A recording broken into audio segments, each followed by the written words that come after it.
सभी साथियों को फिर से एक बार नमस्कार और स्वागत है अपने YouTube चैनल 22 जियो स्टडी में। दोस्तों, आज की इस वीडियो में हम लोग बात करने वाले हैं भारत की प्रमुख झीलों के बारे में, और वो भी विद मैप के साथ में। दोस्तों, वीडियो आप लास्ट तक ज़रूर देखें, क्योंकि वीडियो के अंत में हम लोग डिस्कस करेंगे एक ट्रिक जो कि शानदार ट्रिक होगी, और उसके माध्यम से आप ऐसे क्वेश्चंस को भी याद कर सकते हो जिनको याद रखना जनरली मुश्किल होता है। तो करते हैं हम अपनी शुरुआत। सबसे पहले हम देखेंगे जम्मू कश्मीर में कौन कौन सी इम्पोर्टेंट झीलें हैं। तो सबसे पहले आपको ध्यान रखना है, जम्मू कश्मीर में जो सबसे इम्पोर्टेंट झील है वो है वुलर झील, और ये भारत की ताज़े जल की सबसे बड़ी झील है। ये ना सिर्फ भारत की बल्कि पूरे एशिया की सबसे बड़ी ताज़े जल की झील है। ये आपको ध्यान रखना है, ये वेरी वेरी इम्पोर्टेंट फैक्ट है। उसके बाद में सेकंड आपको ध्यान रखना है डल झील। सेकंड कौन सी है? डल झील। मेनली आपको दो ही ध्यान रखनी है जम्मू कश्मीर की झीलें। वैसे तो जम्मू कश्मीर में कई हैं, लेकिन जो एग्ज़ाम में बार बार पूछी जाती हैं वो सिर्फ दो ही हैं। वुलर झील जो कि भारत के साथ साथ एशिया की भी सबसे बड़ी ताज़े पानी की झील है। नंबर 2 पे हम लोग आ जाते हैं लद्दाख। आपको पता है कि 2019 में जम्मू कश्मीर को 2 यूटीज़ में डिवाइड कर दिया गया है, जम्मू कश्मीर एंड लद्दाख। तो अब ये जो हिस्सा है, कौन सा? ये वाला हिस्सा, ये वाला पड़ता है जम्मू कश्मीर में, और इसके जो पूरब वाला हिस्सा, यानी इस वाले हिस्से की बात हो रही है, इस वाले हिस्से की। तो ये क्या कहलाता है? ये कहलाता है अब लद्दाख। तो लद्दाख में मेनली अब पड़ती हैं आपकी 2 लेक्स आती हैं, इम्पॉर्टेंट हैं। क्यों? क्योंकि जो चीन है, चीन की सीमा भी लद्दाख से लगती है, और चीन के साथ में जो हमारा स्टैंड ऑफ चल रहा है वो पेंगोंग त्सो झील के साथ में ही चल रहा है। और यहाँ पे एक आकृति पाई जाती है जिसे क्या बोलते हैं? जिसे बोलते हैं 8 फिंगर्स। तो ये भी आपको ध्यान रखना है। क्या बोलते हैं? इसे बोलते हैं 8 फिंगर्स। क्या बोलते हैं इसे? इसे बोलते हैं 8 फिंगर्स। तो इस झील को आपको ध्यान रखना है। कौन सी झील है? इस झील का नाम है पेंगोंग त्सो झील, और ये जो झील है भारत के लद्दाख और चीन में स्थित है, यानी बॉर्डर पे स्थित है, जो कि लद्दाख और चीन के बॉर्डर पे स्थित है। सेकंड में हम लोग देख लेते हैं, उसके बाद में देख लेते हैं हिमाचल प्रदेश। तो हिमाचल प्रदेश मेनली कहाँ पे पड़ेगा? हिमाचल प्रदेश पड़ेगा हमारा, ये है यहाँ पे। जब नीचे आएंगे जम्मू कश्मीर में, जम्मू कश्मीर के नीचे आएंगे, ये यहाँ पे जो है ये वाला हिस्सा किसका है? ये वाला हिस्सा है वो है हिमाचल प्रदेश का। तो हिमाचल प्रदेश की आपको ध्यान रखनी है सूरज ताल, चंद्रताल, नाको। मेनली 3 आपको ध्यान रखनी है। कौन सी? एक बार फिर से रिपीट कर लेते हैं, सूरज ताल, चंद्रताल, नाको।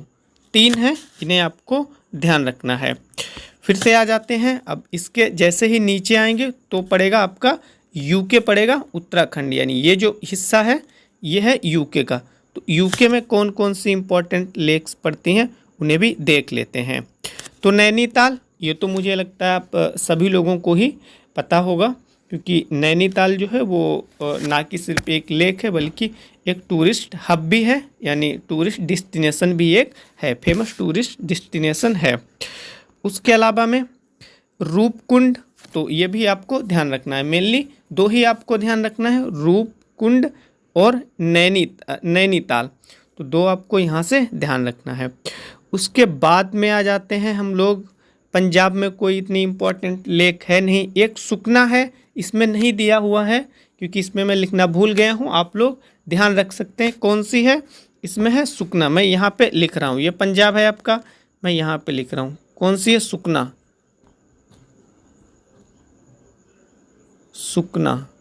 सुखना है, आप लोग ध्यान रख सकते हैं इसे। कौन सी है? सुखना। अब देख लेते हैं हरियाणा में भी कोई इतनी इम्पोर्टेंट है नहीं जो एग्जाम में जो राजस्थान है, यहाँ से क्वेश्चन डेफिनेटली बन जाता है। तो यहाँ की लेक्स हम लोग देख लेते हैं। आपको जो ध्यान रखनी है वो सांभर सबसे ज़्यादा मोस्ट इम्पॉर्टेंट है, इसे आपको ध्यान रखना है। और ये खारे पानी की झील है। किस तरीके की झील है? खारे पानी की झील है।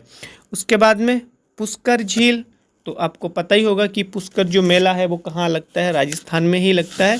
तो इस तरीके से भी आप लोग इसे रिलेट कर सकते हैं।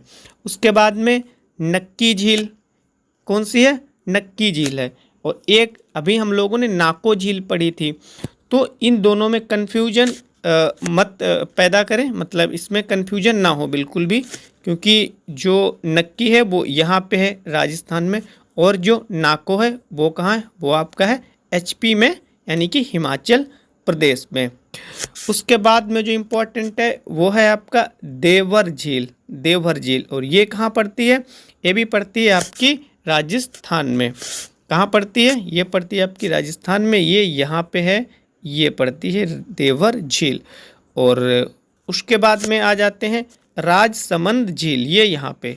तो राजस्थान की कुल मिला के 4 हुई हैं, आपको 4 ध्यान रखनी है। सांभर झील जो कि खारे पानी की झील है, उसके बाद में पुष्कर झील, नक्की झील और देवघर झील और राजसमंद झील। इतनी हो गई हैं राजस्थान की। अब आ जाते हैं गुजरात में।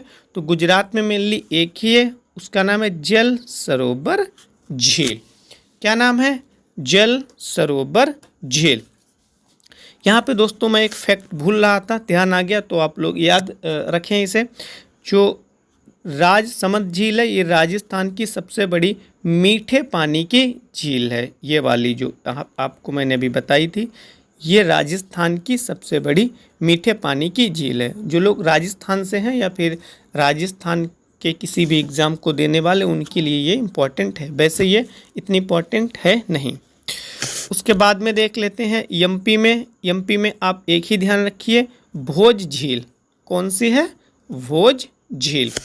उसके बाद में यहाँ पे देख लेते हैं, यूपी में कोई इतनी इम्पोर्टेंट है नहीं। इधर साइड में देख लेते हैं, सिक्किम की आपको एक झील है, उसे याद रखना है, सोंगमो झील। कौन सी है? सोंगमो झील। अब आते हैं यहाँ पे मणिपुर। अरुणाचल प्रदेश में कोई इतनी इम्पोर्टेंट है नहीं, ना ही नागालैंड में है। मणिपुर में इम्पोर्टेंट है लोकटक झील। कौन सी है दोस्तों? ये है आपकी लोकटक झील। और सबसे इम्पोर्टेंट फैक्ट यहाँ पे ये है कि जो लोकटक झील है, ये कीबुल लामजाओ या फिर कहीं कहीं पे काइबुल लामजाओ भी आपको लिखा हुआ मिल जाएगा। ये क्या है? ये विश्व का पहला तैरता हुआ नेशनल पार्क है, और इसी पार्क में आपकी झील पड़ती है। फेमस झील है, टूरिस्ट डेस्टिनेशन है, इसका नाम है लोकटक झील। क्या नाम है? लोकटक झील। और यह झील पूर्वोत्तर भारत की सबसे बड़ी झील है। तो इस चीज़ को आप दिमाग में सेव कर लें। लोकटक झील जो कि मणिपुर में पड़ती है, और यह झील कीबुल लामजाओ नेशनल पार्क के अंदर है, यानी कीबुल लामजाओ नेशनल पार्क में ही पड़ती है, जो कि दुनिया का पहला ऐसा नेशनल पार्क है जिसकी अवस्था कैसी है? तैरती हुई है। यानी ये जो नेशनल पार्क है, ये तैरता हुआ दुनिया का पहला नेशनल पार्क है। उसके बाद में देख लेते हैं, एक पश्चिम बंगाल में भी आपको मिल जाएगी। कौन सी है? पश्चिम बंगाल में मैं यहाँ पे लिख रहा हूँ, सॉल्ट लेक। कोलकाता के पास में है सॉल्ट लेक। कौन सी है? Salt lake. यहाँ पे राइटिंग करते हुए नहीं बन रहा है, तो इसके लिए माफ़ करना, क्योंकि जो है उंगली चलाते हुए स्क्रीन पे नहीं बन रहा है अच्छी तरीके से। और उसके बाद में हम लोग देख लेते हैं उड़ीसा की। तो उड़ीसा की वेरी इम्पोर्टेंट ये झील है। क्या नाम है? इसका नाम है चिल्का। ये यहाँ पे पड़ती है, चिल्का झील। और ये झील है, कैसी झील है? ये लैगून झील है। लैगून का मतलब होता है ऐसी झील जिसका एक हिस्सा किसी समुद्र या किसी सागर या किसी महासागर या किसी खाड़ी से मिलता हो, तो उसे हम लोग लैगून झील कहते हैं।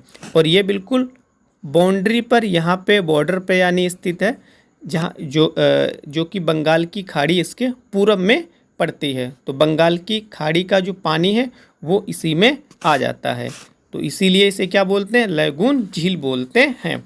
और मैंने आपको यहाँ पर ये भी बता दिया कि लैगून झील किसे कहते हैं। ये भारत की सबसे बड़ी लैगून झील भी है, ये भी आपको ध्यान रखना है, ये आपके लिए एक प्लस पॉइंट है। और एग्ज़ाम में ऐसे भी कई बार पूछ लिया गया है क्वेश्चन कि भारत की सबसे बड़ी लैगून झील कौन सी है, तो उसका आंसर है आपकी चिल्का झील, जो कि कहाँ पड़ती है, उड़ीसा में पड़ती है।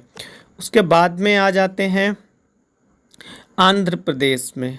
आंध्र प्रदेश में आएंगे तो आंध्र प्रदेश में आपको ध्यान रखना है कोल्लेरू झील, कौन सी, ये है यहाँ पे आंध्र प्रदेश, उसका नाम है, सॉरी, झील का नाम है कोल्लेरू झील। उसके बाद में आ जाते हैं जो थर्ड मोस्ट इम्पॉर्टेंट है, ये है आपकी पुल्लिकट झील, कौन सी है, पुल्लिकट झील है, और ये पड़ती है, दो राज्य हैं उनकी सीमा पे पड़ती है, आंध्र प्रदेश और तमिलनाडु की सीमा पर ये पड़ती है। ये मोस्ट इम्पॉर्टेंट है क्योंकि ये कई बार आ चुकी है, और ये एक राज्य में नहीं, दो राज्य में फैली हुई है, आंध्र प्रदेश और तमिलनाडु की सीमा पर। उसके बाद में आ जाते हैं तमिलनाडु की दो झीलें और आपको ध्यान रखनी है, ये है बीरानम झील, ये वाली यहाँ से बीरानम झील, और उसके बाद में है चेंबर मबरक्कम झील, कौन सी है, चेंबर मबरक्कम झील। तो ये भी आपको ध्यान रखनी है, दो झीलें, ये इतनी इम्पोर्टेंट नहीं है लेकिन इसको आप ज़रूर ध्यान रखें, किसे, पुल्लिकट लेक को ज़रूर ही ध्यान रखें, तमिलनाडु और आंध्र प्रदेश की सीमा पर ये स्थित है। अब आ जाते हैं केरल पे, क्योंकि केरल की जो भी 3 से 4 हैं ये बहुत ज़्यादा इम्पोर्टेंट हैं, तो इन्हें देख लेते हैं हम लोग। केरल में जो सबसे ऊपर पड़ती है इसका नाम है वेम्बनाड झील, और सेकंड है शास्तम कोट्टा झील, कौन सी है, शास्तम कोट्टा झील, और थर्ड है यह अस्तमुडी झील। फ्रेंड्स, यहाँ पे मैं आपको एक एडवाइस देना चाहूँगा, जब आप इन्हें याद करें तो क्रम से याद करें, क्योंकि कभी कभी क्वेश्चन ये थोड़ा सा टफ बन जाता है, तो वो इस तरीके से ना पूछ के वो ये तीनों झीलें दे देता है, यानी प्रश्न में आ जाती हैं तीनों झीलें, और ऐसा कहा जाता है कि इन्हें क्रम से लगाइए आप। क्रम का मतलब है कि चाहे प्रश्न में आ सकता है उत्तर से दक्षिण की ओर लगाएं, यानी तो आपको कैसे लगाना पड़ेगा, ऐसे लगाना पड़ेगा, उत्तर से दक्षिण की ओर, उत्तर इधर होता है, दक्षिण नीचे होगा, उत्तर से दक्षिण की ओर, या फिर आ सकता है दक्षिण से उत्तर की ओर, तो आपको इस तरीके से लगाना होगा। तो आप इन्हें क्रम से याद रखें, क्योंकि तीनों झीलें हैं लगभग में ये केरल में एक ही लाइन में पाई जाती हैं, यानी एक ही सीध में ये पाई जाती हैं। उसके बाद में देख लेते हैं जो सबसे ज़्यादा इम्पोर्टेंट है, वो है महाराष्ट्र की लोनार झील, कौन सी है, ये है महाराष्ट्र की लोनार झील, जो कि यहाँ पर है, और ये एक ज्वालामुखी निर्मित झील है, कौन सी है, ज्वालामुखी निर्मित झील है। आपको पता होगा कि ज्वालामुखी जब फटता है तो उसका क्या होता है, मुंह बन जाता है कुछ इस तरीके का, ऐसे मान लिया अंदर से ज्वालामुखी निकला, ये मैग्मा लावा वगैरह निकला उसका, और फिर यहाँ पे क्या होता है, गड्ढा हो जाता है, जब उसके अंदर से जो भी पदार्थ निकलता है वो निकल जाता है, फिर यहाँ पे गड्ढा जैसा बन जाता है, और उसमें समय बीतने के साथ साथ में बारिश होती है या फिर और किसी कारणवश उसमें जब पानी भर जाता है तो वही फिर क्या बन जाती, एक झील बन जाती, लेक बन जाती है। तो ये जो लोनार झील है ये भी कुछ इसी प्रकार से निर्मित है, ज्वालामुखी का ही ये परिणाम है, इसीलिए इसे ज्वालामुखी झील कहा जाता है। तो दोस्तों, आज हम लोगों ने बेहतर तरीके से समझ ली हैं भारत की प्रमुख झीलें, और लास्ट में हम लोग बात कर लेते हैं, क्योंकि मैंने आपको सबसे पहले प्रॉमिस किया था कि वीडियो के लास्ट में मैं आपको बताऊंगा एक शानदार ट्रिक। तो अब आ गई है शानदार ट्रिक की बारी। दोस्तों, यदि आपका मैप पे अच्छा पकड़ नहीं है, यानी यदि आपको मैप अच्छी तरीके से याद नहीं है, तो लास्ट के जो भारत के पूर्वोत्तर राज्य हैं उन्हें याद करने में आपको काफ़ी ज़्यादा परेशानी उठानी पड़ती है, यानी काफ़ी समस्या हो जाती है याद, क्योंकि छोटे छोटे ये स्टेट्स हैं और ये याद नहीं होते हैं। तो आज मैं आपको ऐसी ट्रिक बताऊंगा जिनसे जो पूर्वोत्तर स्टेट्स हैं हमारे, यानी जो पूरब में स्थित राज्य हैं, उन्हें आप आसानी के साथ में याद कर लेंगे। कैसे याद करेंगे? तो आप शॉर्ट ट्रिक है ये, अपनी नोट्स बुक में या कॉपी में कहीं भी नोट कर सकते हैं। आना, आ ना, आना, मा मी। तो आ से आ जाएगा आपका अरुणाचल प्रदेश। क्या आ जाएगा?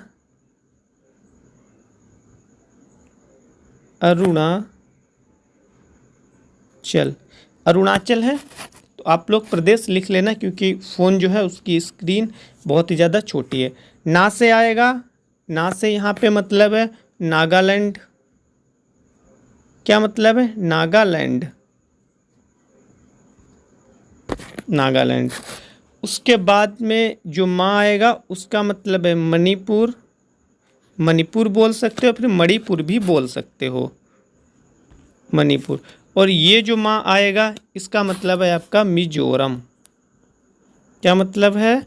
मिजोरम। एक बार मैं आप लोगों को मैप पर भी दिखा देता हूँ। ये यहाँ से देखिए, आप लोग यहाँ से देख सकते हो, ये है यहाँ से, ये अरुणाचल प्रदेश है, ये नागालैंड है, ये मणिपुर है और ये आपका मिजोरम है, ये आपका मिजोरम है। फ्रेंड्स, यहाँ से एक बहुत ज़्यादा कन्फ्यूजन वाला क्वेश्चन और बन जाता है कि वो देता है इनमें से कौन सा स्टेट है जिसमें से कर्क रेखा होकर नहीं गुजरती, पूछ रहा है नहीं गुजरती, और वहाँ पे वो दे देता है मणिपुर। लेकिन वहाँ पे कन्फ्यूजन हमें हो जाता है। क्यों? क्योंकि जो कर्क रेखा है वो त्रिपुरा और मिजोरम से होके गुजरती है, बल्कि मणिपुर से होके, मणिपुर या फिर मणिपुर बोल सकते हो, से होके नहीं गुजरती है। तो आपको यहाँ से ये भी एक ज़बरदस्त फैक्ट मिल गया है, त्रिपुरा और मिजोरम से होके गुजरेगी लेकिन मणिपुर से होके नहीं गुजरेगी। फिर से आप लोग एक बार उस ट्रिक को रिवाइज कर लीजिए, उसका नाम है आना मामी। तो आपको ध्यान रहेगा, आ ना मा मी। जो सबसे पहले आ आया हुआ है इसका मतलब है अरुणाचल प्रदेश। ना यानी सेकेंड नंबर पे मैप में देखिए आप लोग, यहाँ पे नागालैंड है, और मा से मणिपुर है, और ये जो मी है, मी से ये वाला जो है मिजोरम है। तो इसे आप लोग ध्यान रखेंगे। दोस्तों, आप वीडियो देखने के बाद में कमेंट करिए और बताइए कि मेरी ये वीडियो आपको कैसी लगी। यदि पसंद आई हो तो मेरी वीडियो को लाइक डेफिनेटली करें। यदि और किसी भी टॉपिक पे आपको वीडियो चाहिए है तो आप कमेंट करना ना भूलें। मिलते हैं नेक्स्ट वीडियो में, तब तक के लिए धन्यवाद।